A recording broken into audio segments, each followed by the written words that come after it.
souhaiter donc la bienvenue dans cette première grande conférence de cette université de la e-santé. Conférence, comme on l'a dit, qui va nous faire prendre du recul et de la hauteur ce soir, et c'est parfois utile. Et on a la chance d'avoir dans cette salle donc un philosophe parmi nous, Michel Puech, qui est maître de conférence à la Sorbonne. Il réfléchit, entre autres, beaucoup au rapport entre la technologie et l'organisation de la société. Alors, en e-santé, les questions d'éthique ne manquent pas en la matière. On en parlait tout à l'heure. Par exemple, aujourd'hui, on a les moyens quasiment de surveiller 24 heures sur 24 des individus, chez eux ou ailleurs, d'avoir un repère, savoir où ils se trouvent. D'un côté, c'est une forme de sécurité pour ces individus. D'un autre côté, c'est aussi une forme de pouvoir qu'on va pouvoir exercer sur eux. Donc c'est un exemple parmi d'autres des questions éthiques sur lesquelles il réfléchit. Et il faut réfléchir à l'éthique en même temps que l'on avance dans le développement des technologies. C'est donc ce à quoi va nous inviter Michel Puech ce soir, dans une école d'ingénieurs. Donc c'est tout un symbole de faire entrer la philosophie dans cette porte. Autre symbole au passage, Michel Puech, rapidement, vous revenez ici sur les terres de votre enfance. Oui, je suis à 100 mètres du lycée où j'ai passé le bac.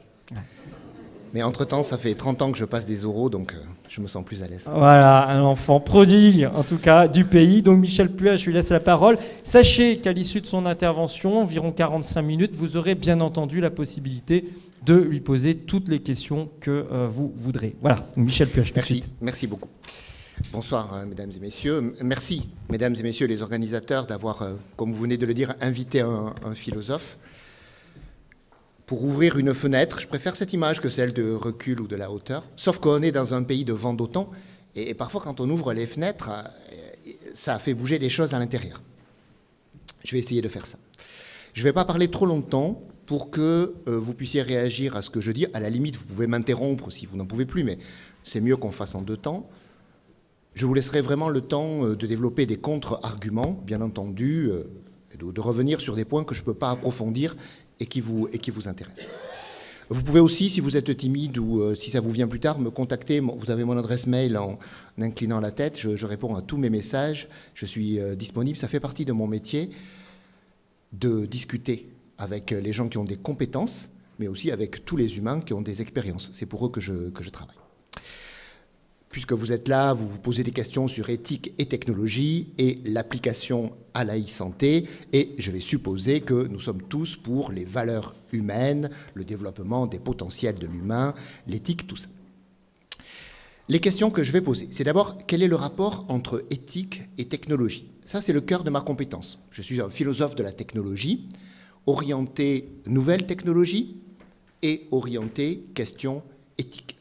Je vais vous montrer comment aujourd'hui on pose ce genre de problème. Mais déjà la balle est à moitié dans votre camp. J'esquisserai des applications possibles dans le domaine de la e-santé, mais c'est vous qui avez la compétence dans la e-santé. Donc si tout se passe bien, dans votre tête doit commencer rapidement à apparaître un et plusieurs scénarios des grandes idées que je manipule appliquées au domaine sur lequel vous travaillez. C'est comme ça que ça doit se passer. Je ne prétends pas avoir des choses à vous enseigner sur ce que vous faites, mais vous apportez des outils nouveaux qui peuvent, certains d'entre eux, être utiles à certains d'entre vous. Et évidemment, ces choses-là, on peut se demander si c'est vraiment nouveau au point qu'on le dit, est-ce que c'est vraiment intéressant? Mais ça, c'est à vous de répondre à la question. Celle-là, j'y répondrai pas. Donc, je vais parler, vous voyez, dans cet ordre, d'abord de la technoéthique, puis un peu de l'éthique biomédicale qui se ramène à ça, et appliquée à la e-santé pour dégager des risques et des propositions positives. Ça devrait marcher. Ma spécialité, donc, c'est la technoéthique. Ça n'est pas très bien représenté en France. Il y a des endroits où les Français sont plus forts que les autres. Il y a des sports et des endroits où les Français sont moins forts que les autres. La technoéthique, c'est un peu comme ça. D'abord parce que l'éthique sert surtout à donner des leçons. Les gens qui font de l'éthique sont des gens qui donnent des leçons de morale aux autres. J'espère que vous aurez changé d'idée en sortant de cet amphi. Et deuxièmement, parce qu'on a l'impression que les intellectuels et les philosophes n'aiment pas la technologie, n'y connaissent rien et sont a priori contre. J'aimerais aussi que vous changiez d'idée sur ce sujet-là. La communauté dans le monde qui réfléchit sur la technologie en philosophe et notamment en technoéthique, elle s'intéresse à l'implication que nous avons avec les technologies de l'information et de la communication. Cette implication, elle est extrêmement puissante, intime, étroite et de plus en plus grande. Le rapport, alors vous avez tous des rapports différents avec les objets technologiques, mais la majorité d'entre nous, dans cette salle plus qu'ailleurs, nous avons un rapport intime très fort avec notre micro-ordinateur, avec notre smartphone, éventuellement avec d'autres objets de ce type. Bon. Il faudrait que les philosophes s'y intéressent, et notamment aux questions éthiques que ça pose. Alors tout le monde le sait, on sait que ça existe, on se rend compte que c'est important, plutôt dans la vie des autres que dans la sienne d'ailleurs, à cause des effets. Les effets sur notre vie des technologies, sur la vie quotidienne. Vous avez forcément remarqué ça, vous avez déjà forcément discuté de ça. Comment on faisait pour se donner rendez-vous en ville avant le téléphone mobile? Comment on faisait Comment on faisait avant le web? Comment on faisait avant Wikipédia? Quand quelqu'un à table disait « mais non, mais le fils d'Henri VIII… Aujourd'hui, bon, dans les familles un peu high-tech, quelqu'un sort en téléphone, dans les autres, quelqu'un peut courir dans sa chambre, regarder, mais en quelques minutes, on sait ce qu'on veut sur la famille d'Henri VIII et l'atmosphère de toutes les planètes et tout ce qu'on veut. Comment on faisait avant? Le métier, il y a peut-être des métiers qui n'ont pas été transformés par les technologies numériques, je peux en citer dans l'éducation nationale, mais dans le vrai monde, non. Normalement, le métier de tout le monde a été complètement transformé par les instruments numériques. Et il l'est de plus en plus, et il le sera de plus en plus. Comme je disais, notre vie intime, affective, symbolique est impactée. Les gens dorment avec leur téléphone, parce qu'il sert de réveil. Mais soyons sérieux, il ne sert pas que de réveil. Il sert symboliquement de lien avec le monde. Si jamais il se passe quelque chose, ou si jamais je me sens mal, on est déjà un peu dans la e-santé avec cette application. Si ma maison brûlait, je sais ce que j'emporterai. Mon ordinateur. Pas mes papiers, pas l'argent liquide, il n'y en a pas chez moi.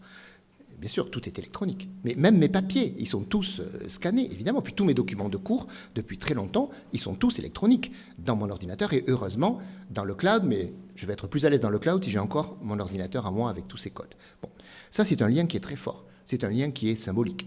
Avec l'ordinateur ou le téléphone, je vais rester sur ces deux exemples qui sont majoritaires.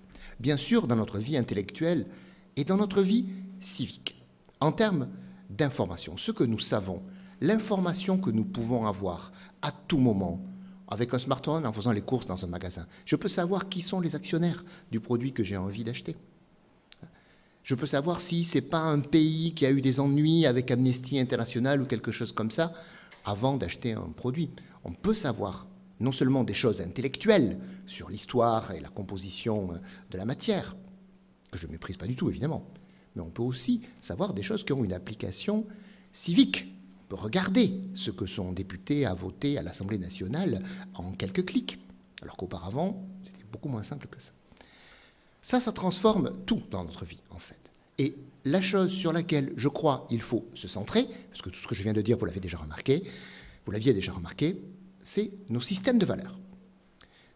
C'est quelque chose de précis, les systèmes de valeurs, mais de difficile à saisir, et les technologies influent puissamment sur nos systèmes de valeurs. C'est la première chose qu'on peut dire. Je crois qu'il faut aller plus loin. Là, j'ai presque tout le temps parlé comme si nous subissions des choses. Et, normalement, c'est la faute des journalistes un peu. On se met toujours, désolé pour ceux qui sont dans la salle, on se met toujours dans la peau de la victime. Comme s'il nous arrivait des ordinateurs. Bon, il y a un ordinateur chez moi, mais c'est parce que je l'ai acheté. Il n'est pas arrivé. Le téléphone qui est dans ma poche aussi. Il est arrivé chez moi parce que je l'ai commandé. Bon. Il ne nous arrive pas des technologies. C'est nous qui voulons acquérir des technologies pour faire les choses. Nous ne les subissons pas, les technologies. Au début, l'informatique était subie. Au début, les gens subissaient l'informatisation de leur poste de travail. Aujourd'hui, ils réclament de la connexion, des données, de la bande passante, du Wi-Fi, de l'accès à Internet. Ils demandent de la technologie.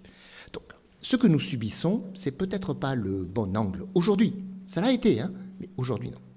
Je crois que la question, c'est choquant qu'on ne se la pose pas plus fréquemment, même si je sais que beaucoup d'entre vous se la posent, c'est qu'est-ce qu'on peut faire avec les technologies?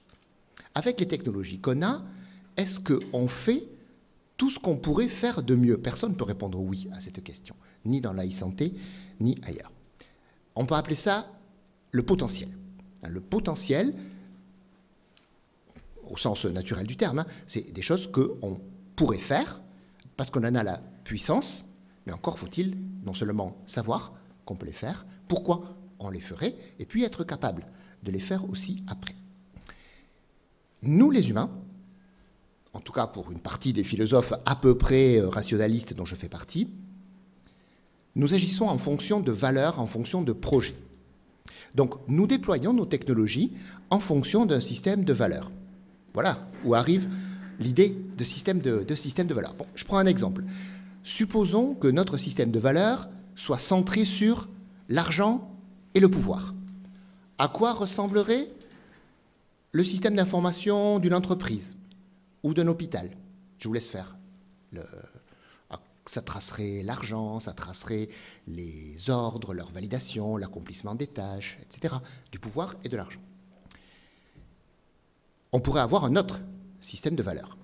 Et si on avait un autre système de valeurs, on pourrait avoir évidemment un autre système d'information, un autre usage d'éthique. Bon, jusque-là, c'est relativement classique. Je crois qu'aujourd'hui, un certain nombre de personnes qui réfléchissent sur ces questions ont fait apparaître l'idée contraire, qui consiste à dire, mais non, c'est le contraire. C'est que dans nos TIC, dans nos technologies, dans l'Internet en particulier, il y a un système de valeurs. Et ce système de valeurs, il nous arrive. Nous l'apprenons, nous y participons, nous l'intégrons tous dans cette salle, plus particulièrement les jeunes en dehors du monde des spécialistes que vous êtes. Et donc l'idée, l'hypothèse qui me semble très stimulante, c'est la suivante. L'éthique nous suggère en elle-même, donc les plus loin, TIC, TIC, nous suggère en elle-même un nouveau système de valeurs à partir duquel nous pouvons déployer un peu autrement nos technologies.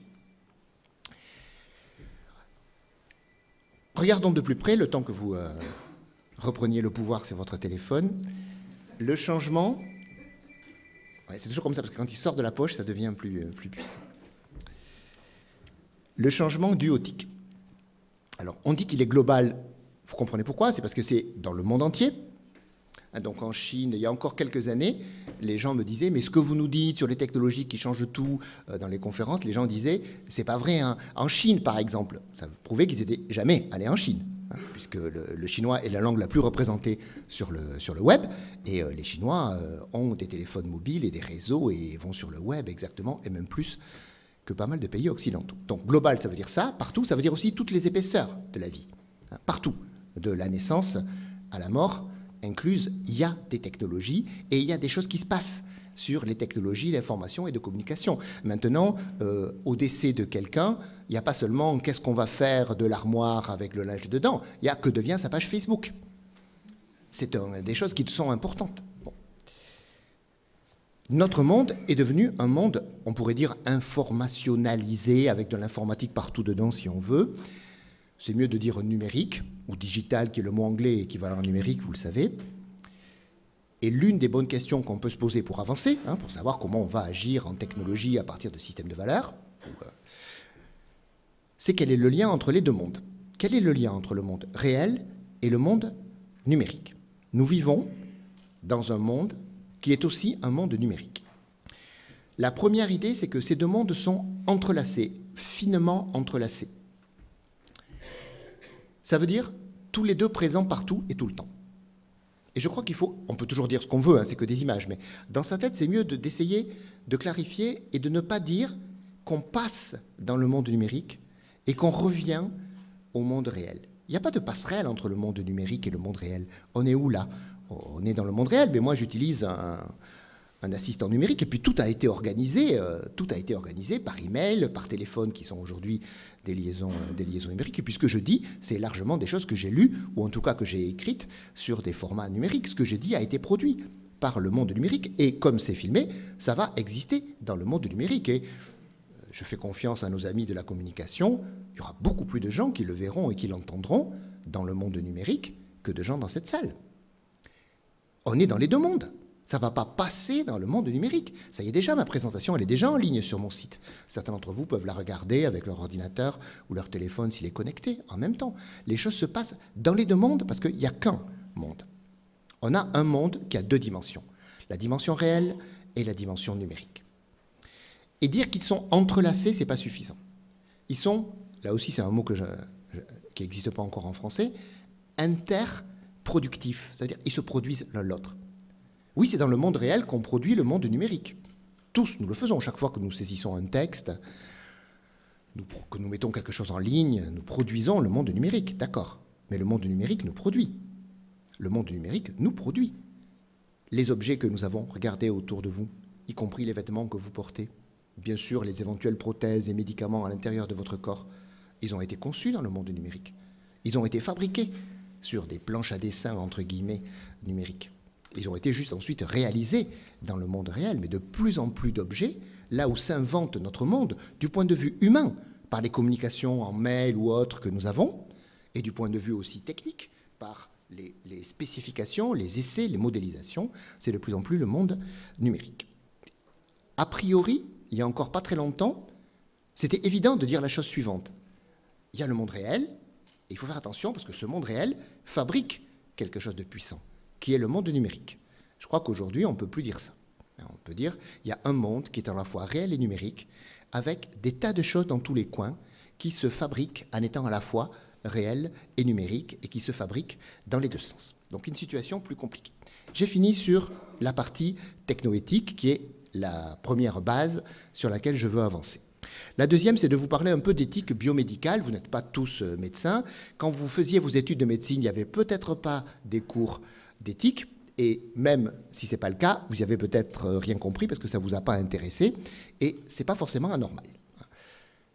Je crois que l'éthique biomédicale a besoin d'être réinventée. Je ne suis pas du tout d'accord avec la manière dont elle est présentée aujourd'hui, sans être spécialement compétent dans la question. Et ça a un lien avec le sujet. C'est que les systèmes de valeurs que nous propose, je ne dis pas impose, l'éthique, s'appliquent, les technologies d'information et de communication, s'appliquent à toutes les relations, et notamment les relations avec le savoir et le pouvoir, et donc aussi avec la médecine. Alors faisons le point sur l'éthique biomédicale. La médecine, ça a toujours été une technique diététique. La médecine hippocratique, c'est une technique, c'est un savoir qui s'applique en technique, et ça a toujours été une science humaine.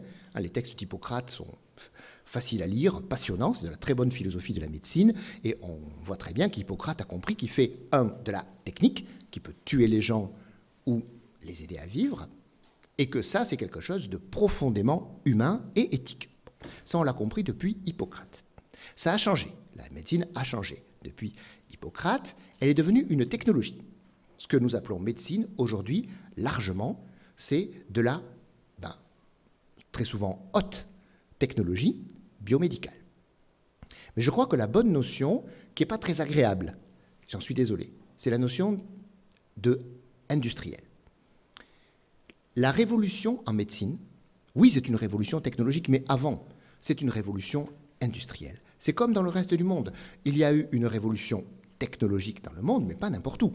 Dans le monde industriel. C'est le monde industriel qui est passé à une révolution technologique. La médecine, c'est pareil. Alors, vous connaissez l'histoire de la médecine forcément un peu, ou vous l'aviez peut-être déjà observé vous-même. Un hôpital, c'est comme une usine. Son référentiel de valeur, c'est l'industrie.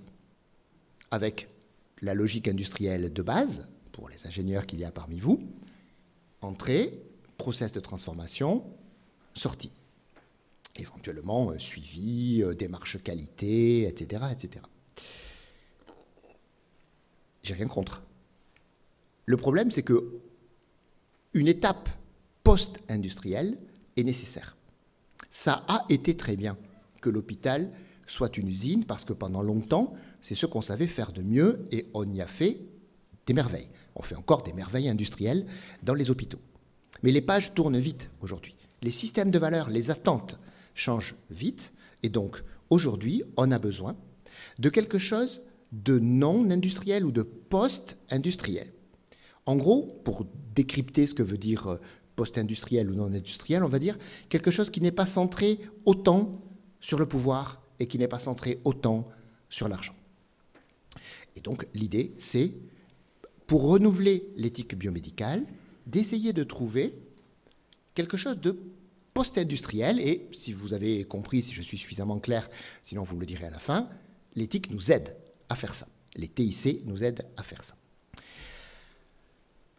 Le paysage, c'est la dernière diapo sur ce sujet. Dans l'éthique biomédicale, il est organisé autour de deux grands pôles attracteurs. Et pour ce que je vais essayer de dire, ils n'ont pas la même valeur. Le premier pôle attractif ou attracteur de l'éthique biomédicale, c'est la logique de l'autonomie, une notion que vous employez beaucoup dans la e-santé, et j'en suis tout le temps très très content. Sauf qu'on ne met pas forcément toujours le même sens. Hein. L'autonomie, en tout cas, ça me semble l'essentiel. Les éthiques de l'autonomie, et la plupart des philosophes de la médecine sont de cet avis, ils mettent en premier un principe d'autonomie. Le problème de l'autonomie, c'est qu'elle demande des efforts. Et que en phase 1, on va tous être pour l'autonomie, mais en phase 2, on va réfléchir aux efforts que ça demande et éventuellement renégocier la phase 1. Ça demande aussi des efforts philosophiques. C'est difficile à concevoir l'autonomie.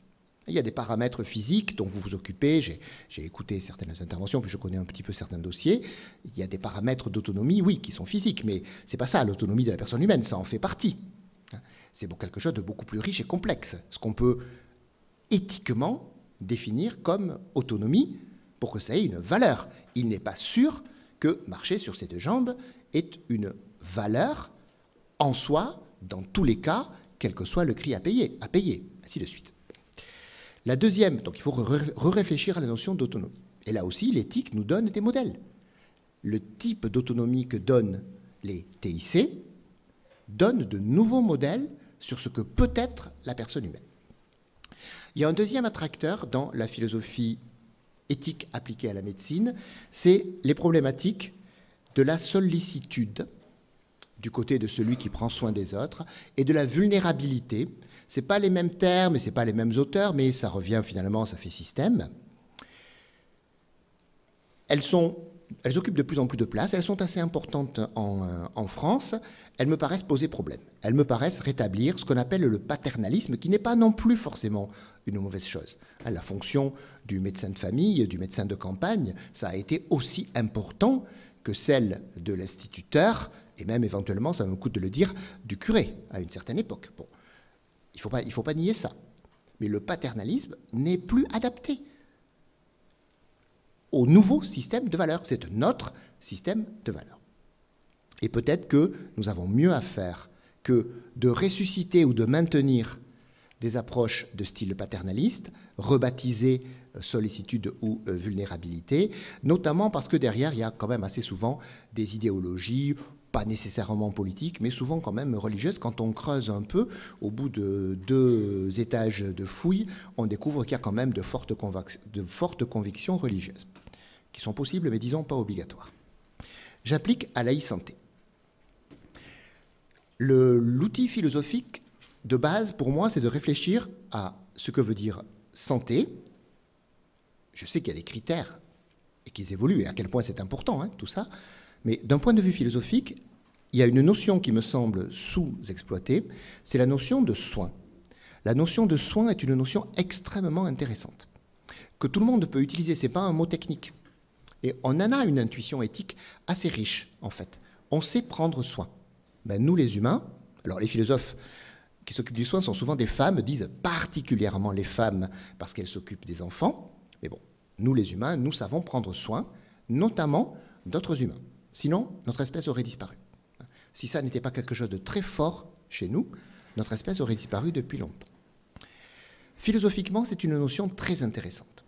Alors, pour ceux d'entre vous, majoritairement, qui sont dans le monde médical,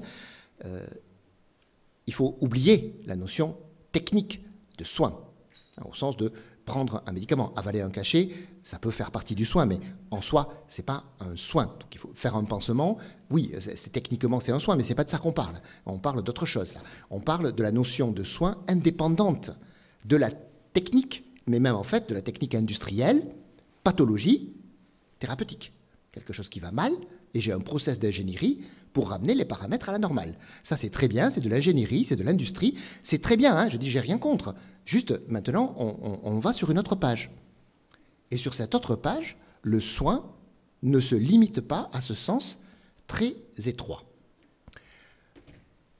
Une fois, enfin, la première idée sur laquelle je vous suggère de réfléchir, c'est l'importance de la notion de soin et sa richesse, et le fait de recentrer sur la notion de soin. La deuxième idée, juste après celle-là, c'est centrer sur le soin de soi. Le soin des autres, ça nous fait retomber dans les options que j'écartais sommairement, mais enfin, je ne vais pas, j'ai que peu de temps, hein, donc je suis obligé d'être un peu expéditif. Ça nous fait retomber là-dedans.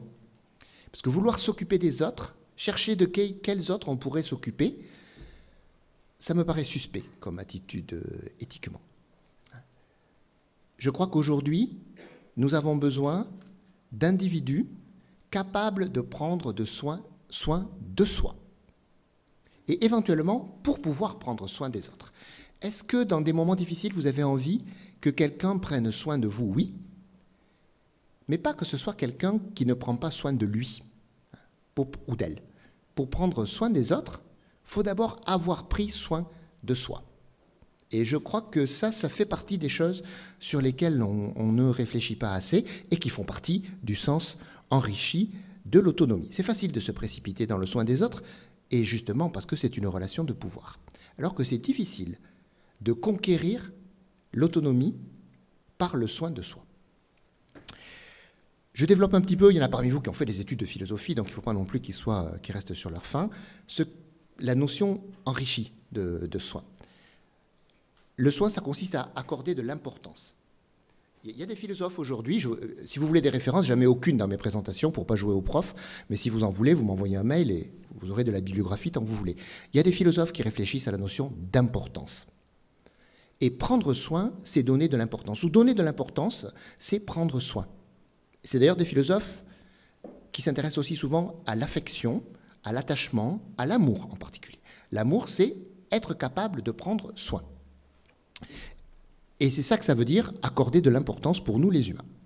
Et dans ce soin, dans l'importance, il y a le temps et la disponibilité. Et là, vous voyez, je suis rentré dans la zone e-santé. Est-ce que l'expression « prendre le temps » parce que le temps fait partie du soin, elle est fréquente dans la e-santé? Est-ce que les techniciens parmi vous, ils ont souvent eu affaire à une demande d'application qui permet de prendre du temps et de donner du temps pour donner de l'importance et apporter du soin en termes de disponibilité temporelle? Pas sous cet angle, mais peut-être indirectement, il y a ce type de demande. Et de la disponibilité, ça c'est une notion où la technologie est très présente. Vous savez que nos téléphones nous rendent disponibles. La technologie crée une nouvelle disponibilité. Et donc elle a un rapport avec le soin par là, en passant par cette éthique.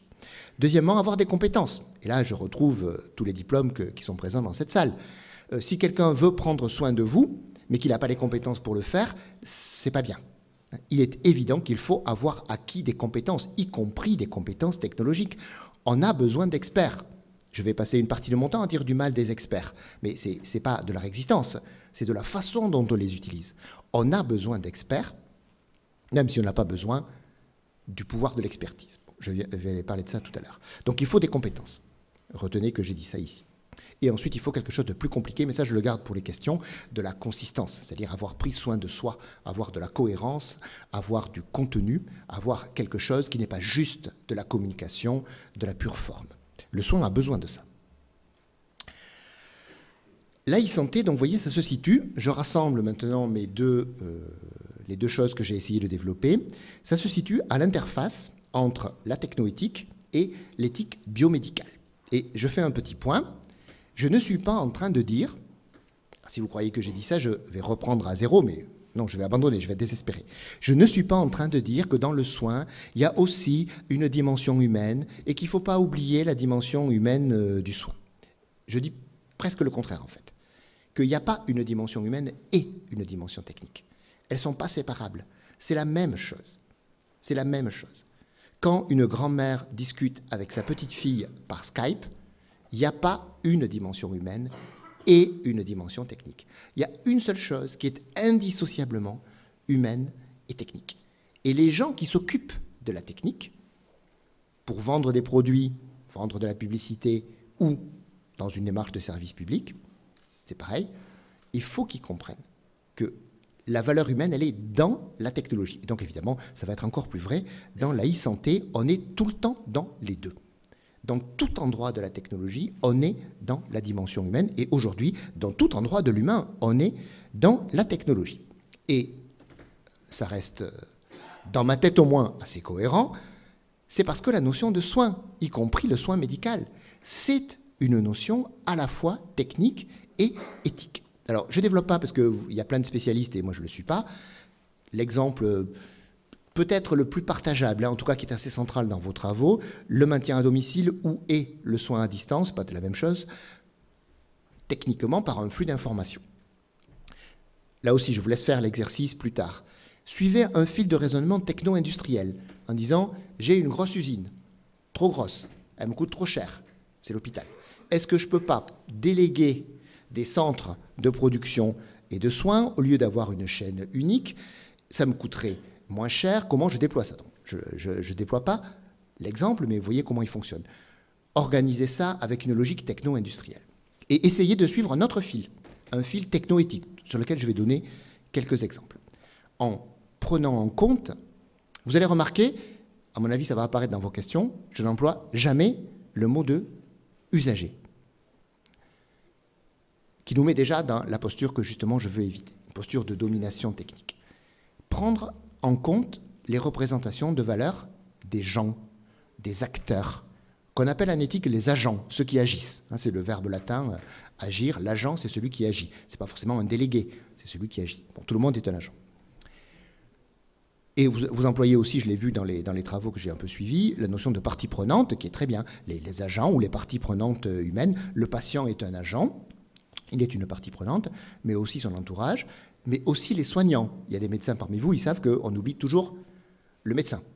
Quand il y a quelque chose de tragique, on s'occupe de la souffrance du patient, on s'occupe de la souffrance de l'entourage, peut-être de la société, je ne sais pas, mais le dernier de la liste, ce sera le médecin. Donc, cette prise en compte techno-éthique, à l'intérieur de la technique, de ces dimensions éthiques, elle peut donner un autre style de construction des technologies. Elle peut influencer le style de construction des technologies quand on en prend conscience. Et je vais vous donner quelques exemples concrets. Il ne faut pas oublier dedans la possibilité d'évolution. Quelque chose a changé chez nous, les humains actuels, ce que j'appelle l'homo sapiens technologicus. C'est que nous apprenons tous beaucoup et très vite à tout âge. Je commençais à m'occuper d'Internet dans les années 90 et j'entendais parler tout le temps, donc je travaillais dans des entreprises, je le fais encore, de Madame Michu. Et on me disait, mais vous croyez que Madame Michu, il mettait en général un département du centre de la France, mais bon, dans le Tarn, je ne vais rien citer du tout. Vous croyez que Madame Michu, du fond de sa province, elle va se connecter en HTTPS et rentrer un password et login Ben oui, aujourd'hui, les Madame Michu, elles font ça. Ça se fait plus facilement, parce qu'il n'y avait aucune raison que ça reste compliqué. Et nous sommes capables d'apprendre. Et les gens apprennent à se servir d'un smartphone, qui est un outil absolument compliqué, très très compliqué, d'une prise USB, qui est une merveille de technologie. Oui, les gens ont appris qu'ils ne comprennent pas pourquoi. Moi, je ne comprends pas pourquoi à la fois ça charge et à la fois ça transmet des données et qu'il faut lui dire lequel des deux il doit faire. Bon, il y a des choses comme ça que nous avons apprises. Nous avons évolué et cette capacité d'évolution, il faut l'intégrer comme un potentiel à l'intérieur des technologies. Je ne vais pas trop m'énerver, mais quand même, c'est quelque chose qui m'énerve. Regardez tout ce que Microsoft a réussi à nous apprendre.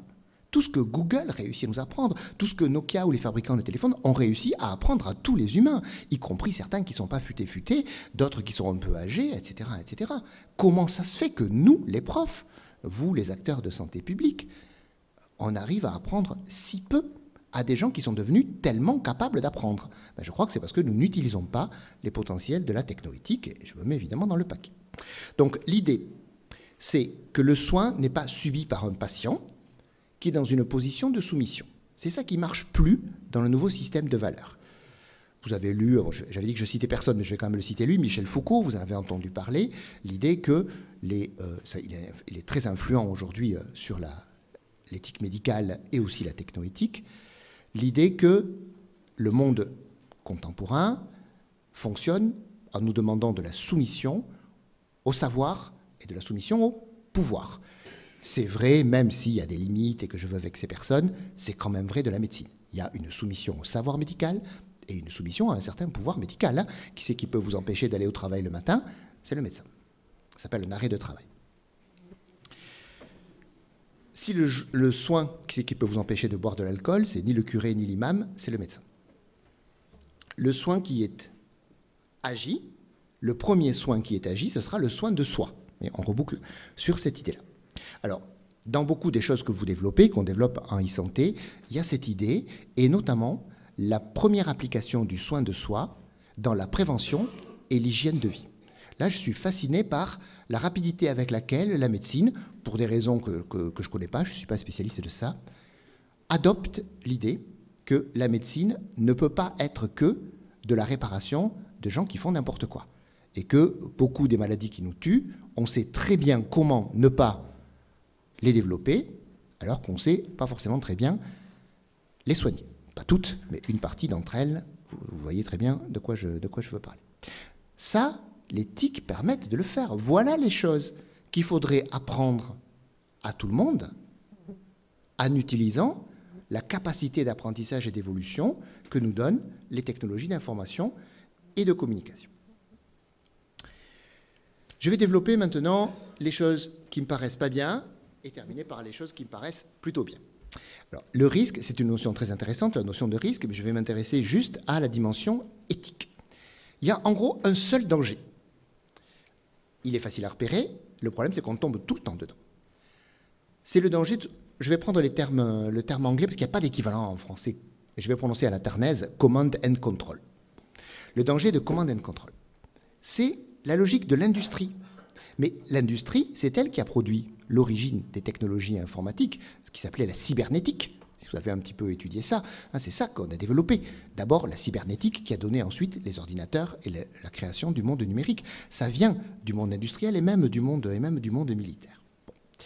C'est totalement des logiques de command and control. Et parfois, vous pouvez faire ça comme exercice, on peut s'arrêter, même moi dans certaines de mes activités, s'arrêter et se dire, mais est-ce que là, je ne suis pas en train de raisonner comme quelqu'un qui fait la guerre, comme quelqu'un qui déploie une technologie de command and control, de maîtrise du champ de bataille. Les militaires ont très bien modélisé ça, et ouvertement ou pas ouvertement, pas mal d'entreprises importent de la réflexion militaire cette vision du monde qui est quand même très différente de celle du soin, au sens où nous commencions à en parler. Bon, on peut faire autrement. On peut utiliser la puissance pour faire autre chose, et notamment une culture que je vais appeler du collaboratif. Et on a commencé à le faire. Et il y a une nouvelle informatique, on est dans une école d'ingénieurs en informatique, vous en parlez à vos étudiants, les étudiants le savent, l'informatique a changé, très bien. À quel point est-ce qu'elle a changé? Je crois qu'il y a 3 étapes. Je ne sais pas si vous avez ce schéma dans la tête. Il me semble révélateur et il permet de faire un test. La première étape de l'informatique, c'était centraliser. Il y a même eu des gens célèbres qui disaient qu'il y a besoin de 1 ou 2 gros ordinateurs par pays et ils vont tout commander. Beaucoup d'entreprises y ont laissé la peau à croire qu'il fallait des gros systèmes qui allaient tout commander.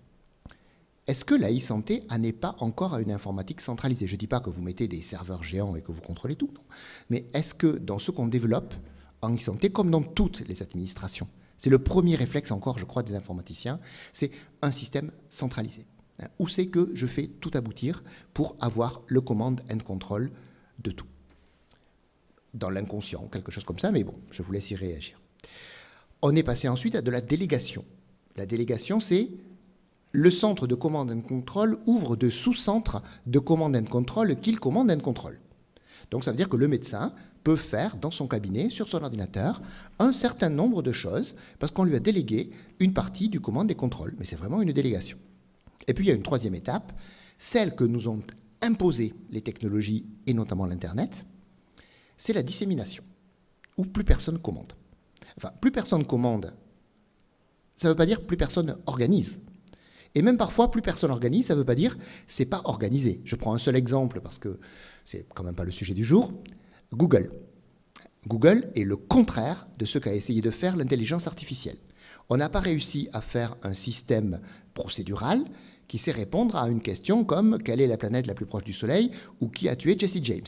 Rentrez cette phrase dans Google, il vous répond la première ligne. Et si vous mettez la synthèse vocale, il vous répond à l'oral.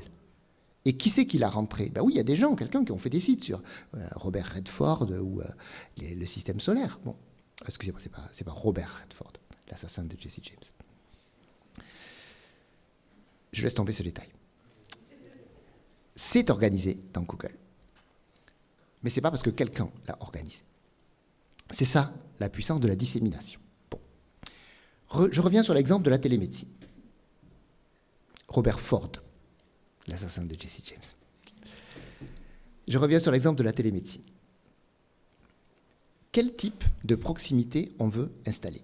Et là, je ne veux pas du tout être polémique, je veux juste dire, est-ce qu'on y pense? Moi non plus, j'y avais pas pensé quand j'ai commencé à lire sur la télémédecine. Ce que je propose, c'est le généraliste sur Skype. Sur Skype, sur le vrai Skype.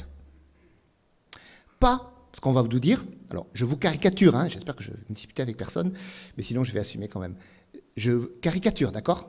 Je caricature. Vous ne me dites pas, mais on a déjà ça. On l'a fait. C'est l'agence AERPS qui l'a fait, qui est une agence gouvernementale dépendant de l'AGIPS de 23 ou quelque chose comme ça. Et ça existe déjà. Et les patients peuvent se connecter très facilement en allant sur https://agerps23_ agence santé-i-santé.gouv.fr. Ensuite, ils ont un login et password à usage unique qui leur est fourni par la caisse d'allocation familiale dans le bureau qui est ouvert le lundi de 14h30 à 15h28. Et avec ça, ils peuvent obtenir un contact avec un généraliste. Ça existe déjà, mais non, mais c'est pas ça qu'on veut. Ce qu'on veut, c'est évidemment Skype, le vrai Skype. Je reprends la grand-mère de tout à l'heure qui a appris à se servir de Skype pour parler avec sa petite fille. C'est là, sur le même écran, avec le même protocole, avec les mêmes bruits quand ça démarre et quand ça s'arrête, avec exactement cet environnement qu'elle veut pouvoir parler, enfin, je ne sais pas si elle le veut, mais on va lui expliquer qu'elle le peut, parler avec son généraliste. L'idée est qu'on va réanalyser qu'est-ce qui est important. Ce qui est important, ce n'est pas de centraliser un pouvoir d'expert. Et tout le monde fait ça, dans les universités on fait ça. Centraliser des centres d'ultra-excellence et tout faire converger vers ça en utilisant les outils numériques. Bon, ça a des avantages, mais on n'est pas là, ça ne nous amène pas à notre sujet. Ça a surtout des inconvénients. Ça augmente le pouvoir de l'expert. Si ce qu'on veut faire, c'est augmenter le pouvoir des experts, continuons à faire comme ça. C'est la logique techno-industrielle qui pense au pouvoir, de plus en plus de pouvoir pour ceux qui l'ont déjà, et qui pensent à l'argent, de moins en moins d'argent dépensé pour, par exemple, éduquer les gens ou soigner les gens. Ça, on le fait déjà. Si on a un autre système de valeurs, si on part de l'interaction que le patient et son entourage, dans leur vécu, avec ses dimensions émotionnelles et ses dimensions symboliques, il y a une symbolique du Skype, comme il y a une symbolique du téléphone, de la télé, etc., de tous ces outils, je crois qu'on peut concevoir différemment les choses techniquement, technologiquement, et développer quelque chose qu'on connaît scientifiquement, le potentiel humain du soin, le fait que dans la salle d'attente, vous avez déjà beaucoup moins mal, et le fait que les placebos, tous les médecins le savent, marchent extrêmement bien. Cet effet du soin en lui-même, quelle que soit la molécule ou le protocole, bien sûr que les TIC peuvent l'utiliser, peuvent le mobiliser beaucoup. Peut-être que c'est moins valorisant, mais si on part de l'approche technoéthique, peut-être que c'est extrêmement important et que là, les TIC peuvent nous apporter quelque chose au lieu de nous empêcher de bloquer, hein, souvent c'est malheureusement ce qu'on fait, de bloquer le passage à une logique plus disséminée. Et je vous donne l'exemple, est-ce que c'est vers ça qu'on veut aller? Un exemple de science-fiction qui s'appelle le tunnel de soins, où la technologie a remplacé le soin. Voilà ce qui se passe dans une civilisation future, disons dans 2 millénaires. Une fois tous les 3 mois, peut-être tous les ans, bon, vous allez dans l'endroit qui aura succédé à l'hôpital, vous rentrez dans un tunnel et vous ressortez. Et peu après, vous rentrez chez vous. Et vous ne savez pas ce qui s'est passé à l'intérieur. Peut-être on vous a greffé un cœur, peut-être pas. Peut-être on vous a enlevé 3 mètres d'intestin, peut-être pas, peut-être on vous a implanté des puces dans le cerveau, mais vous n'avez pas à le savoir, et c'est mieux, les études ont montré que c'est mieux que vous ne le sachiez pas, que vous vivez mieux. Est-ce qu'on a envie de ça? Est-ce qu'on a envie de déléguer à un expert centralisé? Vous êtes soigné par les meilleurs humains, et surtout, à mon avis, les meilleurs ordinateurs du monde. Vous n'avez pas besoin de savoir, et de toute façon, vous ne pourriez pas comprendre. Et on ne va surtout pas vous demander votre avis, parce que vous prendriez que des décisions contraires à votre intérêt. Vous voyez le paternalisme qui réapparaît là, dans cette logique. Très bien. Les impacts de la e-santé, aujourd'hui, je crois que ce qui impacte la vie des gens, en attendant le déploiement des systèmes qu'on nous promet, c'est Wikipédia. Vous savez très bien, les gens vont voir sur Wikipédia le diagnostic, le traitement. Ils vont sur Doctissimo. Ils vont sur les forums de leur maladie. On appelle ce phénomène la désinstitutionnalisation des compétences. Et dans certains cas, c'est dramatique. Et il est urgent de s'en occuper. Comment se fait-il que quelqu'un qui a fait des études de médecine, dans certains cas, soit moins crédible que Madame Michu, encore elle, qui dit sur un forum quelconque « Moi j'ai pris ce médicament et ça m'a donné des migraines épouvantables ». Comment c'est possible? Comment on a pu aussi mal se débrouiller dans nos pédagogies, je mets les enseignants dedans, de compétences, pour être débordés par ça, la désinstitutionnalisation. Le fait que les experts sont dans certains domaines moins crédibles que les autres. Les applications sur les téléphones mobiles, ce qu'on appelle la gamification, certains d'entre vous travaillent dans ce domaine, le fait de transformer en jeu sérieux la surveillance de sa tension, de son cholestérol, de choses comme ça, et j'en ai entendu parler par Robert Picard au congrès Health IT à Paris. Ces choses-là, ça nous met directement en prise. Je disais tout à l'heure, comment ça se fait que les gens ont appris des choses très compliquées et qu'ils ne comprennent rien à leur diabète ou à leur maladie cardiaque? Eh bien, passons par ce qu'ils ont appris à faire pour leur faire intégrer l'information et le comportement qu'on veut leur faire intégrer. Est-ce qu'il n'y aurait pas des limites? Bien sûr, vous allez dire, est-ce qu'il n'y aurait pas des limites? Et je vais répondre, il y a des limites. Est-ce qu'on veut avoir des tweets sur le cholestérol? Bon. Est-ce qu'on veut faire une page Facebook du cancer de la prostate? À la limite, je dirais pourquoi pas, il faut voir si c'est vraiment une limite, hein, pourquoi pas. Si Twitter vous aide à mieux prendre en charge votre cholestérol, ben, pourquoi pas, et il faudra s'y mettre avec humilité, c'est la vertu dont je parlerai dans un instant. Mais en fait, je dirais, les limites, ce n'est pas le problème, on en est tellement loin, je crois qu'on ne se rend pas compte d'où on est. Regardez ça, je l'ai pris hier, sur le site qui s'appelle e-santé.gouv.fr, où Google me renvoie quand je veux savoir ce que c'est que la e-santé. Et on me dit, j'espère que vous pouvez lire, visitez le site d'information dédié au DMP. Découvrez le nouvel espace CPS. Et tout ça, c'est la ZIP qui s'occupe de vous. Vous voyez où est le problème? D'accord, ben, je vous dis, la ZIP, et vous dit tout sur le DMP, le DPI, et même le CPS. Et ça ne vous intéresse pas? Comme c'est décevant. Je crois que si Amazon et Google avaient fait ça, ils n'auraient jamais commencé à exister. Vous voyez, on est dans ce problème. Et moi, j'ai essayé de dire, c'est ce problème-là qu'il faut voir. Pour information, ma compagne est médecin, elle ne sait pas ce que veut dire CPS. Je l'ai testé hier soir. Donc si même les médecins n'y arrivent pas, voilà. Oui. Elle est quand même médecin et elle échange des gens avec des généralistes en permanence en ville. Donc, s'il leur parle DPS, c'est bon. Enchanté. Nous sommes engagés sur une voie qui est peut-être un peu, vous voyez, je suis modéré, industrielle et peut-être un peu bureaucratique, mais un peu. Vous avez remarqué, il y a un peu au début de la ligne 2.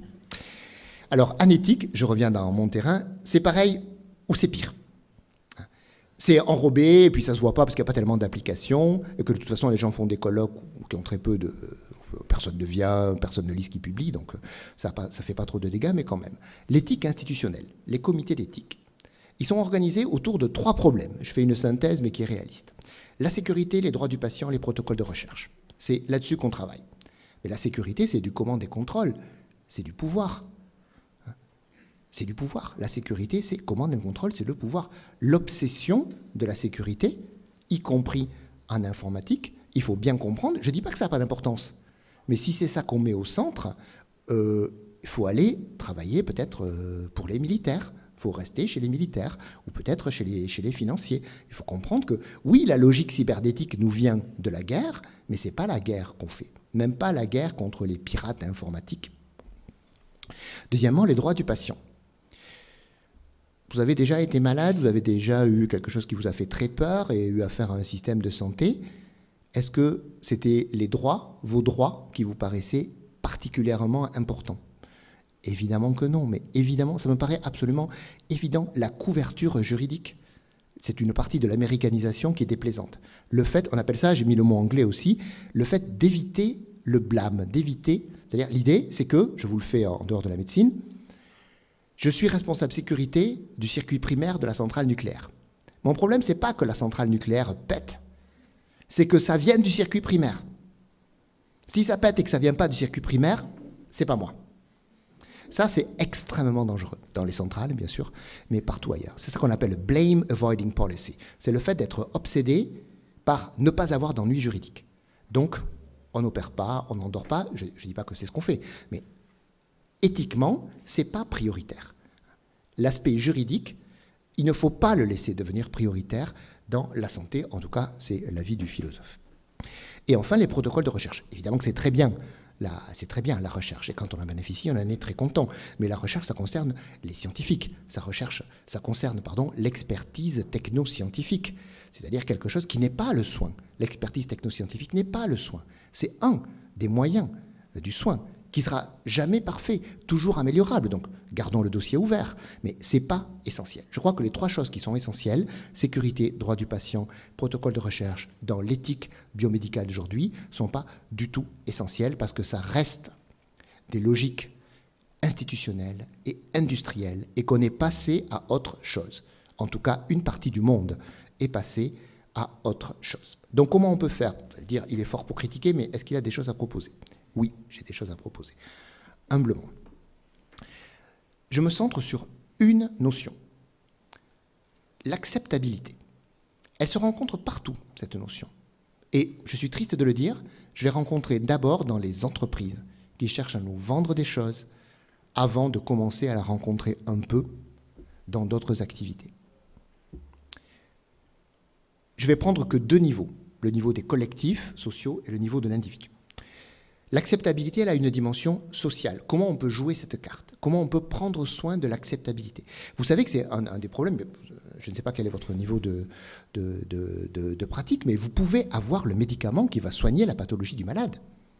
Si le malade ne le prend pas, c'est comme si vous ne l'aviez pas. Et par rapport à tous les efforts qu'on a faits pour avoir la molécule, l'incapacité souvent où on est de faire en sorte que les gens acceptent, le problème d'acceptabilité, les moyens ridicules qu'on a pour réfléchir et agir sur l'acceptabilité, ils sont disproportionnés par rapport à ce qu'est la recherche biomédicale. Et là, les TIC sont un moyen, c'est pour ça que j'en parle. Donc l'acceptabilité sociale de la e-santé, elle est un potentiel énorme. Et l'une des voies, certains d'entre vous travaillent dessus, je l'ai vu dans les dossiers, de réaction au problème d'accès aux soins, au problème de désert médical, si vous voulez, ou de choses comme ça. Or, ça, c'est une valeur très forte, l'accès. Ce que nous propose Google, ce que nous propose Amazon, ce que nous proposent les téléphones mobiles, c'est de l'accès. C'est une valeur très porteuse d'acceptabilité sociale. Idem, dans l'hygiène de vie et l'éducation à la santé, le data mining utilisé par l'épidémiologie et la prévention. Tout ce que Google sait sur nous, tout ce que Google sait sur moi, Google sait tout sur moi, enfin, énormément de choses. Comment se fait-il que les services publics qui me veulent du bien n'en sachent pas au moins autant? C'est absolument incroyable. La capacité d'utiliser les données, avec les politiques d'open data que connaissent certains d'entre vous, comment est-elle massivement utilisée par les entreprises? Le marketing est la partie la plus désagréable de ce monde qui est la publicité, et si peu par les pouvoirs publics ou les acteurs de ce type. Deuxièmement, l'acceptabilité individuelle. L'éducation, c'est l'exemple que j'ai pris, je l'ai pris plusieurs fois, l'éducation, la formation, faire passer des messages, parler aux ados du tabac, de l'alcool, de tas de choses comme ça. Toutes les politiques de prévention, elles ont un boulevard avec l'éthique, elles ont des moyens d'action absolument extraordinaires. Idem, l'acceptabilité individuelle de la robotique. c'est une chose sur laquelle les Japonais sont très en avance, l'idée que nous avons besoin d'une réflexion éthique sur notre interaction avec des machines, qui sera de plus en plus importante. Développer ce que nous savons faire en TIC pour que les humains soient plus à l'aise avec les machines des technologies médicales, ça aussi c'est un chantier qui me semble très, très important. Dans tous ces cas, l'éthique sert à créer de la valeur humaine qui va servir aux soins et serve à tourner, j'arrive à ma conclusion, la page du monde industriel. Alors il ne suffit pas de le dire, il ne suffit pas d'y penser, mais c'est déjà bien parce que je crois qu'en fait, même inconsciemment, on est programmé pour penser à créer de la valeur financière et de la valeur de pouvoir et de contrôle. Et c'est ce logiciel de base, il y a des informaticiens parmi vous, je crois que c'est le système d'exploitation qu'il faut changer. On tourne sur un système d'exploitation qui fonctionne pour produire du pouvoir et de l'argent, et il faut en changer parce qu'on a les moyens, on en a un autre. On peut en faire tourner d'autres. Et où c'est qu'on voit qu'il y en a un autre? C'est parce que la valeur, dans l'éthique, elle est créée par les usagers.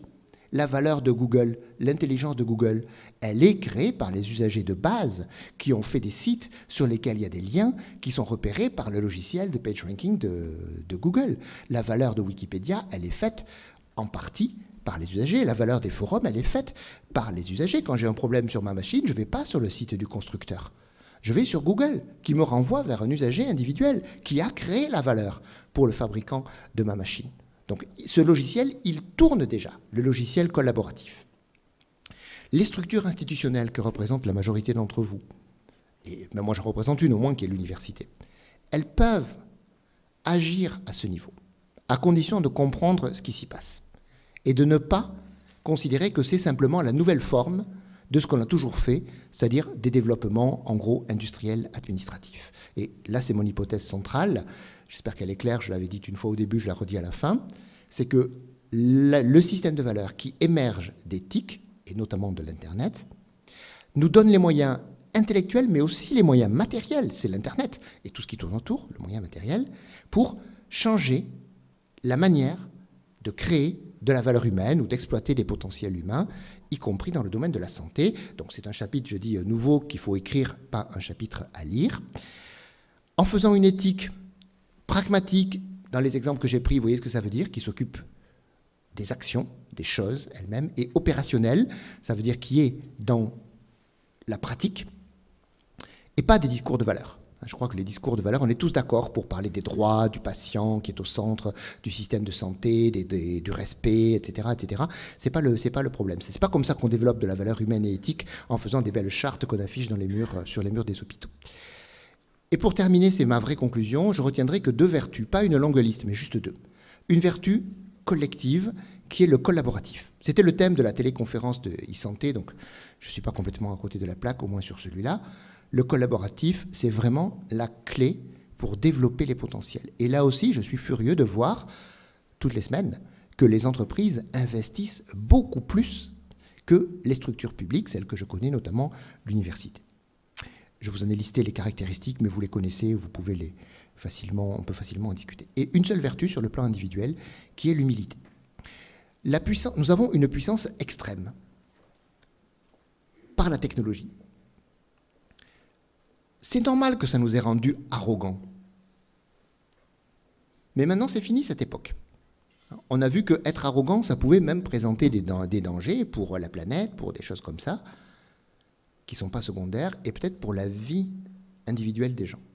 Et donc, on est dans ce système de valeurs où la puissance ne sert pas à être arrogant. Il faut inventer comment se servir de la puissance pour faire autre chose, pour faire des choses qui sont marquées par la logique de l'humilité, l'idée de ne pas imposer ces systèmes de valeurs ou son savoir, l'idée de ne pas demander de la soumission, notamment de la soumission symbolique, l'idée de continuer à apprendre, de se mettre toujours en posture d'apprentissage, et c'est ça qui nous donne la puissance de la technologie. C'est avec humilité qu'on apprend la technologie. Qui c'est qui ne sait pas servir d'un ordinateur aujourd'hui? Les politiciens, ceux qui tiennent le vrai pouvoir, parce qu'ils n'ont pas eu besoin de l'apprendre.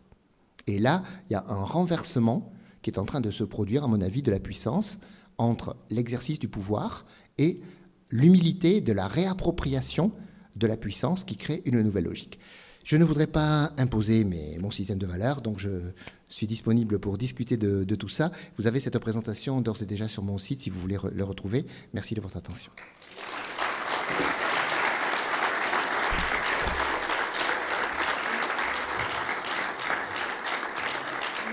Je sais pas, voilà, le micro marche. Merci beaucoup Michel Puech de cette présentation qui gratouille là où ça fait mal dans le rapport entre soigneur et soigné, dans le rapport entre sachant et celui qui ne sait pas, celui qui a pouvoir, celui qui n'y a pas.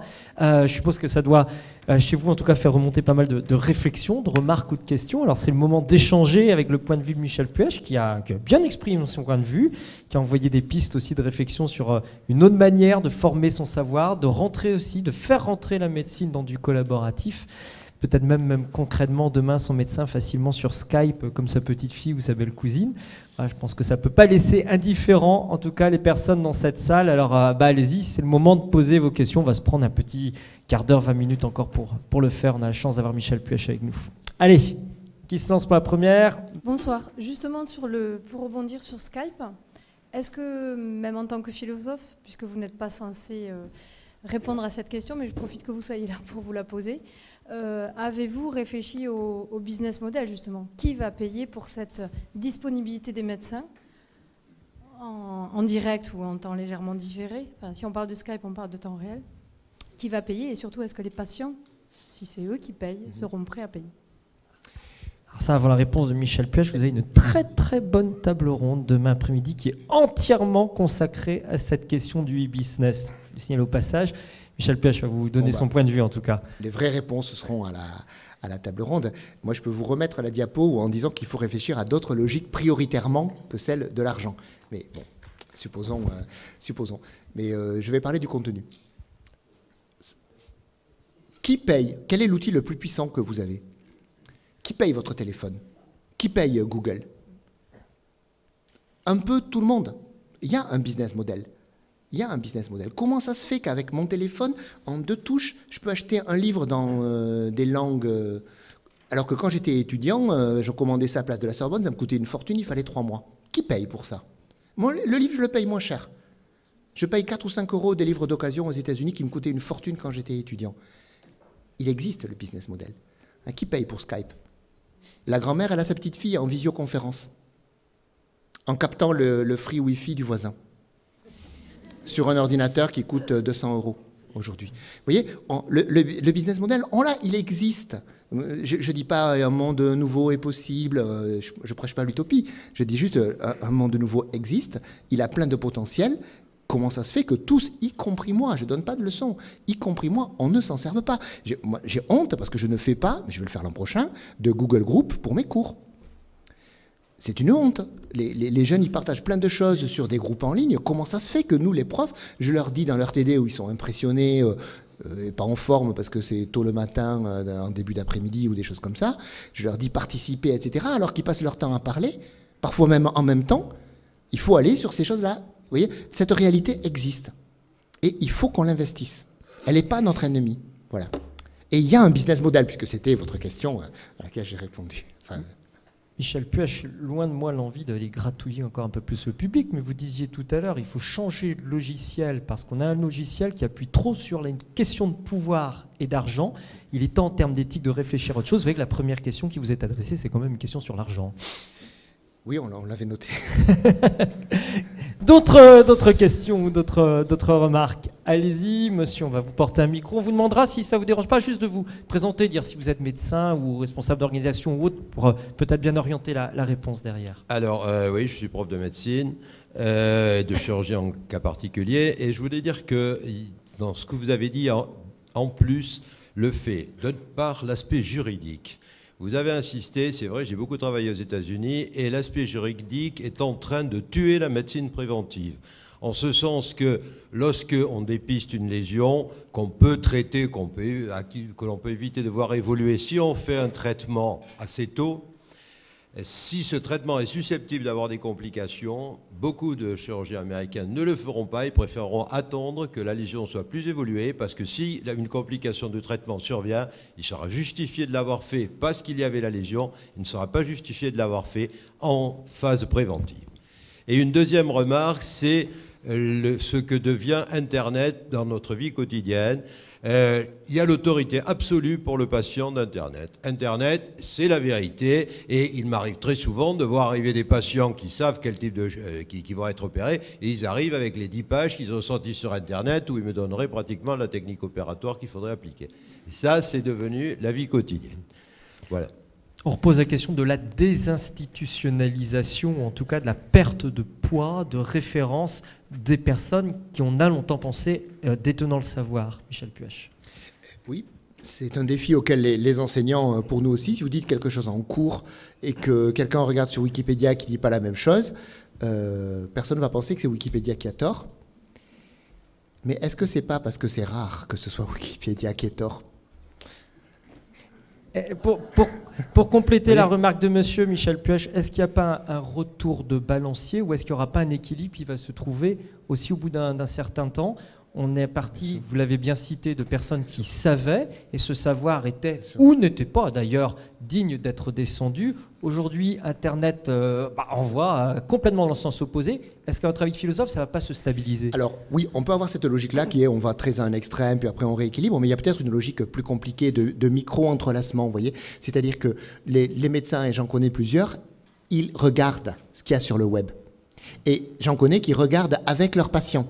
En disant, voilà, je vais vous donner un traitement, je sais que vous allez regarder sur le web, donc venez, asseyez-vous à côté de moi, on va regarder ensemble. Vous voyez, ce forum, il vous dit ça, mais regardez, ce forum, il est fait par telle personne, il y a n'importe quoi dedans, et vous voyez, regardez, par exemple, c'est toujours la même personne qui intervient, elle a le même... On peut faire des choses comme ça, je ne vais pas vous le faire trop long. Donc peut-être qu'il y a un apprentissage, puisque le monde dans lequel vivent les gens, c'est plus le monde forgé par l'école et l'église, c'est plus le monde forgé par la télé.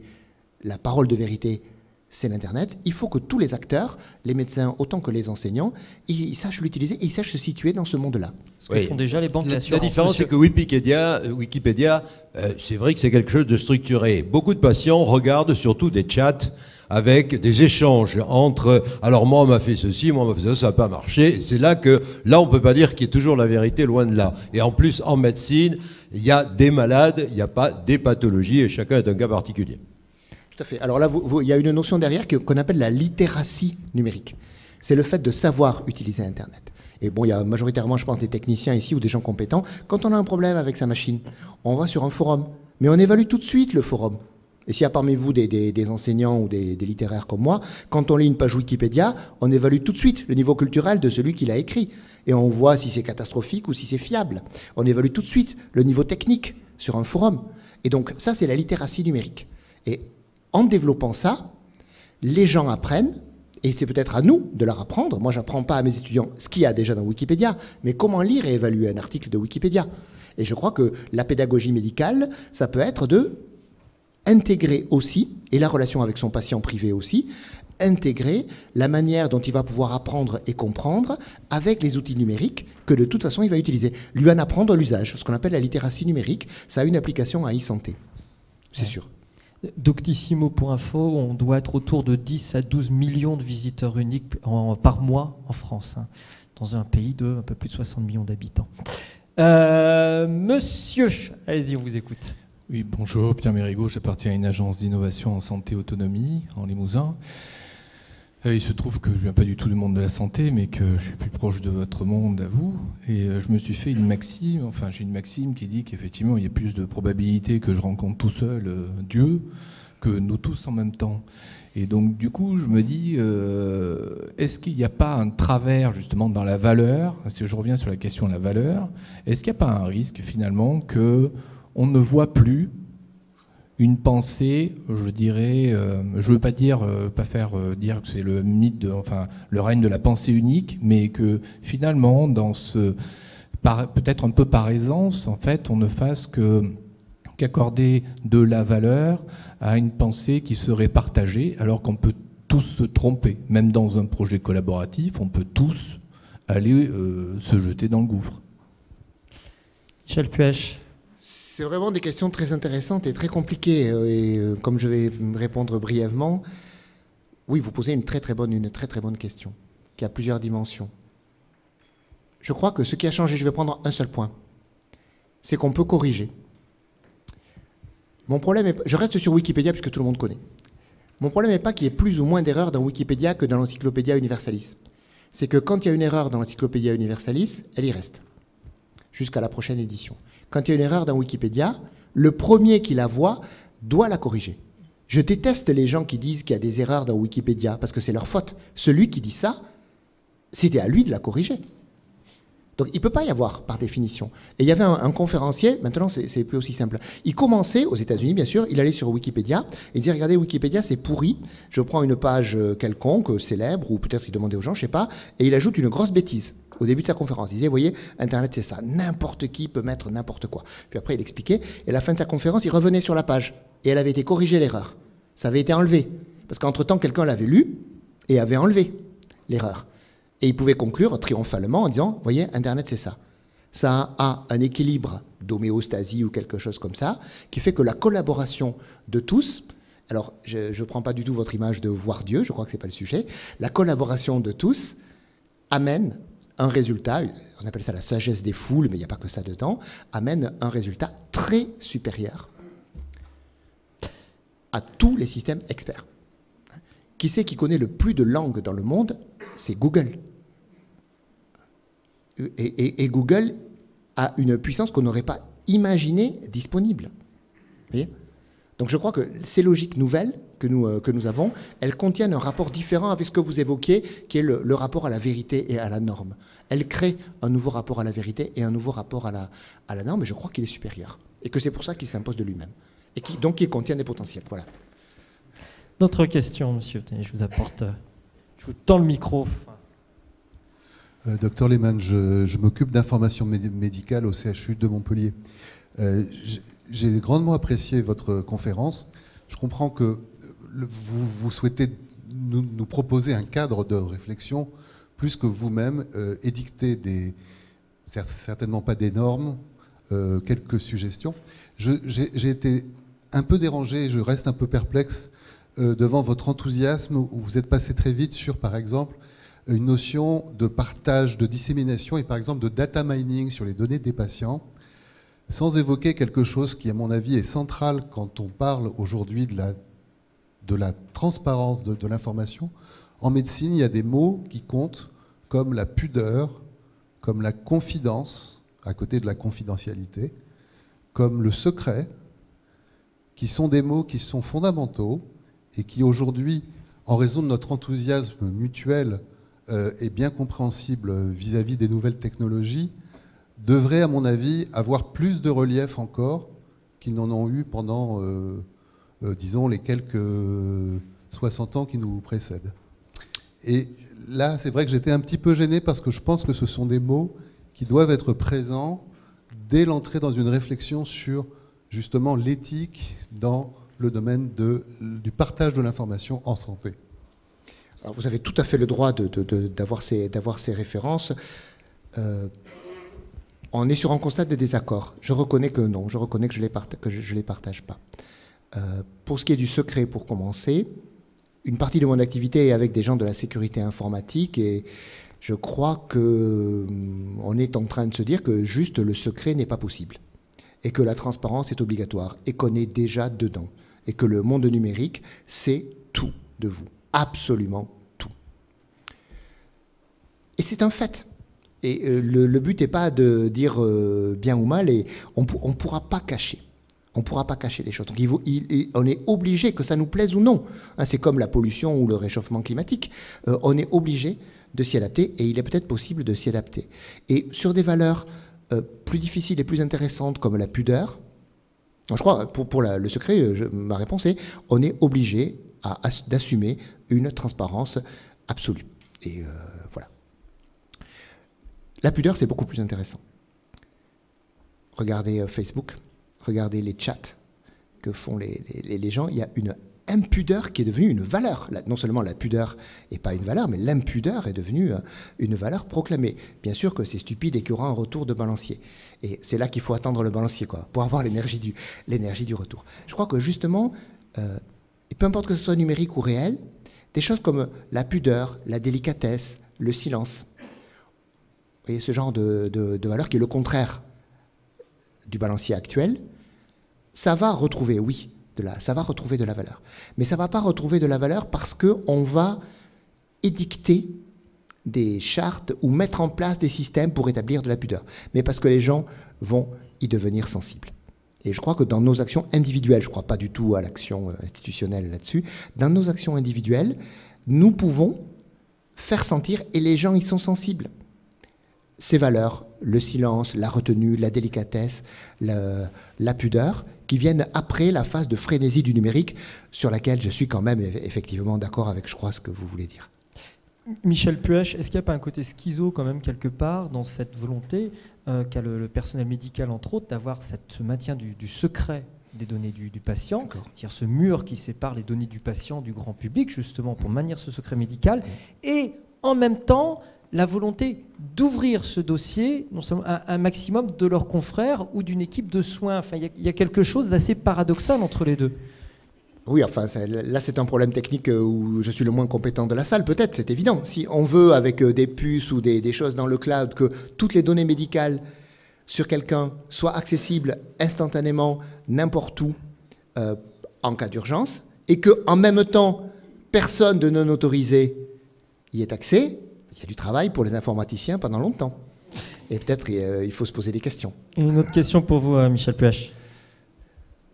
Oui, Christophe Clément Cotuz. Moi, je travaille pour un industriel et spécialement le roi du command and control, puisque je travaille pour un éditeur d'ERP. Non, la question, c'était juste une remarque. C'était quand vous disiez, vous opposiez centralisation et dissémination. Donc, je serais moyennement d'accord parce que la dissémination a été permise justement parce qu'il y a beaucoup d'informations qui ont été centralisées. Notamment, vous avez signé le big data, pas le big data, Open data. L'open data, voilà, exactement. Donc c'est bien parce qu'on a pu centraliser qu'on peut disséminer. Et puis après aussi, ce qui je trouvais il manquait un peu, c'était aussi le problème de cette éthique, ça va être aussi le comportement. Parce que dans les entreprises industrielles, la collaboration, je sais pas, nos patrons font des efforts démesurés pour solliciter la collaboration en disséminant toute l'information. Et on voit bien que derrière, il y a l'information, il y a le fait de pouvoir surfer sur les 949 sites qui parlent de santé, puisqu'il y a une société qui a fait une étude, il paraît qu'il y a 949 sites médicaux en Europe. Donc, oui, donc c'était en fait c'était plus une affaire de comportement et d'attitude du sachant par rapport aux autres. Et en fait, on a aussi peut-être dans le savoir-être des attitudes et des comportements à prendre qui vont permettre de s'appuyer sur ce que vous avez dit. Alors totalement, entièrement d'accord avec vous, et j'en rajoute de la compétence de prof de philo. Éthique, c'est pas aussi le comportement, c'est que le comportement. Le mot ethos, qui a donné éthique, ça veut dire le comportement. Ça ne veut pas dire autre chose. Ça ne veut pas dire donner des leçons de morale. L'éthique, c'est le comportement. Ça ne concerne que le comportement, pas le discours. Et donc, effectivement, même la manière dont on peut propager des systèmes de valeurs et les faire exister, c'est par son comportement, le comportement des sachants et le comportement des soignants, mais aussi le comportement de tout le monde, de tous les comportements. Et l'Internet existe par des comportements. Google est aussi malin à cause des clics des gens, à cause de la manière dont les gens l'utilisent. Donc, ce sont les comportements qui donnent... Pardon, j'ai trop parlé. Les comportements qui donnent de la valeur. Autre question, madame. Oui, moi je représente ici le thème e-santé du GDR Stick Santé. En fait, j'ai une question concernant ce qu'on appelle la P-santé, c'est-à-dire l'e-santé personnalisée. Donc c'est une sous-discipline, j'allais dire, de l'e-santé en fait. Est-ce que finalement, justement, l'e-santé personnalisée, donc la P-santé, ne permet pas au contraire de rajouter une dimension supplémentaire pour le respect donc, de l'éthique de l'individu par rapport à la santé traditionnelle qu'on a connue? J'ai envie de vous répondre oui, mais je ne vois pas du tout ce que c'est que la P-santé, donc c'est... C'est en fait une prise en charge, si vous voulez, des patients de façon personnalisée grâce à l'e-santé, en e-santé. Mais l'e-santé permet justement de gérer la personnalisation à l'individu. Et c'est cela, je pense, qui est aussi quelque chose de très très important en termes d'éthique vis-à-vis de l'individu. Mais en fait, en termes de nouvelles technologies, puisque ceux d'entre vous qui connaissent le monde numérique, et je sais qu'il y en a, vous savez que la personnalisation des sites et des applications, ça fait des années que les entreprises ne vivent que de ça. La valeur de Google, elle est dans la personnalisation. Donc effectivement, c'est quelque chose que la technologie permet de faire. Oui, mais ça va beaucoup plus loin. C'est pas uniquement un paramétrage, un simple paramétrage. Aller beaucoup plus loin que Google, ce sera super. Ça va beaucoup plus loin. D'autres questions, d'autres remarques, monsieur? Oui, une première remarque donc, sur la question de la confidentialité, effectivement, qui pour moi n'est pas une question technologique. Hein. On installe des cartes CPS, on essaye de mettre des dispositifs les plus simples, les plus courants possibles. Typiquement, par exemple, pour accéder à notre site, comme vous disiez, il y a de l'apprentissage. On s'est longtemps posé la question comment faisaient les gens. Aujourd'hui, ils font la même chose que pour leur site bancaire, avec un petit SMS, ils reçoivent un numéro. Dans les années précédentes, on a probablement fait des centaines d'heures de réunions pour savoir comment faire. Aujourd'hui, c'est simple, voilà, et ça marche, et on n'a même pas besoin de le prouver, puisque une grande partie des gens ont ce type de service. Mais je maintiens, je pense, le désaccord sur la question de la confidentialité, qui n'est pas une question technique, qui est une question qui est vraiment une question de fond. Par contre, il me semble qu'il y a quelque chose que vous n'avez pas abordé, qui est la question des conditions de possibilité de l'évolution de ces services, hein, puisque vous donnez un exemple d'un côté Internet, et puis ensuite, donc il y a un système, et puis ensuite des services comme Google, Facebook, etc. Or, on est dans un monde où il y a un grand nombre d'acteurs, hein, des petites usines, hein, voire des grandes usines, des établissements de santé, des individus qui travaillent à leur compte, des médecins, les patients, qui sont j'ai horreur de ça, hein, c'est beaucoup mieux ce que vous dites, mais qui sont acteurs de leur santé, comme ils disent chez nous, là-haut, à Paris. Et pour que tout ça puisse collaborer ensemble, il faut des normes. Hein. Internet, probablement très très peu de gens ont vu des RFC. Hein, c'est quoi une RFC? C'est un espèce de machin en mode texte comme tapé à la machine, sur lequel il y a des ingénieurs, des dizaines, des centaines, des fois, enfin ça va voire des milliers sur certaines, qui ont collaboré, corrigé, qui sont engueulés sur des forums et qui sont arrivés à avoir des règles qui permettent de dire au bout, quand on fait HTTPS, ça veut dire ça. Et derrière, il y a des RFC, c'est un truc barbare. Et un des rôles de la zip truc, là, du machin, un des rôles fondamentaux, qui est probablement le rôle clé, qui n'est pas sexy du tout, c'est qu'on a un rôle de fond avant de faire ces services, et en même temps qu'on les fait, de définir les normes avec les industriels et avec les acteurs de la santé. C'est-à-dire que chaque fois qu'on produit des normes, des bouts de normes, j'allais dire, parce qu'on avance pas à pas, hein, on part déjà de normes existantes, Internet, tout ce qui existe, on a des grands principes qui sont de réutiliser tout ce qui existe à la fois en France et au niveau international, pas réinventer la poudre, et de progresser pas à pas. Et donc un de nos rôles fondamentaux, qui n'est pas du tout sexy, hein, c'est de produire des documents, de faire des groupes de travail, de façon à permettre aux acteurs d'amener de la valeur, aux industriels. Et donc au final, d'avoir non pas un HTTPS, je me connecte à tel outil pour faire de la télémédecine, pour faire du DMP, mais avoir dans son outil de travail un bouton qui dit envoyer au DMP, ou un bouton qui dit ouvrir la visio, ou une alerte qui dit votre patiente de 75 ans, parce que j'ai des données structurées selon la norme, et on voit que dans les 2 derniers mois, elle a eu 3 passages aux urgences, sans aucun diagnostic. Tiens, bizarre. Voilà. Donc là, on rentre dans l'analyse des données. Et j'allais dire que le rôle fondamental de la ZIP, avant de produire, de fournir une infrastructure à disposition des différents producteurs d'outils, c'est d'abord de produire de la norme. Voilà. Et derrière, chose assez amusante, mais qui va dans le sens, parce que sur le fond, je suis assez d'accord. En dehors sur la confidentialité, sur votre analyse, je pense être assez d'accord, c'est qu'aujourd'hui, il y a des éditeurs qui sont en train de se saisir de cette question et qui disent, faisons des outils collaboratifs sur la base de ces infrastructures, parce qu'avant tout, c'est des infrastructures. Hein, quand on dépose dans le DMP, quand on envoie un message sécurisé, on est dans la sphère de confiance, mais après, on fait ce qu'on veut. Hein, il n'y a pas de contrainte, il n'y a pas de pouvoir qui contrôle la donnée. Voilà. Oui. Les points sur les i. No comment. Non, vous avez... vous pouvez répéter la question ? Oui, non, là... Donc c'est pas un azip truc machin. En termes de com, c'est ce qu'il voulait vous dire. Ça m'intéresse beaucoup, la question des normes, mais on ne peut pas lancer un débat maintenant, à l'heure qu'il est. Mais ça m'intéresse beaucoup. C'est indispensable. Allez, On en une reparlera. ou deux dernières remarques ici. Voilà, monsieur, puis madame ensuite. Bonjour à tous, Laurent Coussira du Mood Institute. En fait, c'est une initiative de patients qui a développé des outils de gestion des maladies chroniques. Donc c'est une vraie initiative patient à la base. J'ai adoré votre présentation. C'est vrai qu'aujourd'hui, on le constate nous, les initiatives patients ne sont pas encore forcément très suivies par les professionnels de santé eux-mêmes. Et quand on parle de disease management par la sécurité sociale, qui d'ailleurs a un projet SOFIA pour le diabète, je crois, qui a commencé, quand on est dans la psychoéducation et l'éducation thérapeutique, le fait de donner plus de pouvoir aux patients, est-ce que vous considérez déjà que c'est à lui de le prendre, ou est-ce que c'est aux autres de lui en donner plus ou d'en abandonner? Oui. Vous posez une logique de philosophie politique, là, en fait. Le pouvoir, c'est bien, il faut le disséminer, etc., mais il ne faut pas se battre pour ça. Moi, je crois il ne faut pas se battre. Le pouvoir, les gens le récupèrent, ils l'ont récupéré tout seuls. Et on n'est pas dans une lutte de pouvoir avec des blocs contre les autres. C'est ça l'idée de la dissémination. Le pouvoir, on en récupère, mais pas en se battant pour le prendre. Tout à fait. Mais nous, on ne se bat pas pour l'avoir. C'est simplement les autres qui se battent pour le garder. Non, on va le prendre. C'est le principe du pouvoir. Sans se battre contre eux. Allez, toute dernière question de cette soirée.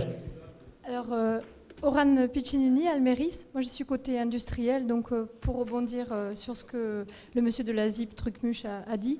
En fait, avant de... Ça, c'est pas moi qui l'ai dit. Non, mais et pour rebondir aussi sur le médecin qui est intervenu en début de questions-réponses, je pense qu'avant de parler de pouvoir, il faut parler de compétences. Et simplement aujourd'hui, vous avez parlé de soins architecturés, donc autour de la confidentialité, du temps, etc. Il y a aussi une question de compétences. Et aujourd'hui, s'il existe des normes, si on fait des architectures où les gens ont besoin d'être authentifiés en tant que médecins pour pouvoir prendre des décisions par rapport à des bilans qui leur sont communiqués ou X ou Y, c'est bien parce que derrière, il y a une compétence.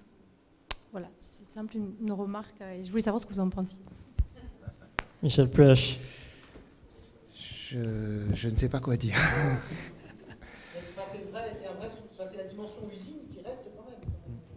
On a bien les deux. Et dans le monde ailleurs, il y a bien des services entre guillemets business qui sont fermés et des clubs utilisateurs qui sont dans un autre monde.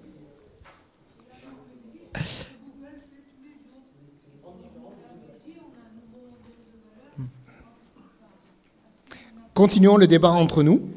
Peut-être, parce que là, si je relance le débat là-dessus... C'est ce que l'on va faire. En tout cas, jamais. on peut applaudir Michel Puech déjà, le remercier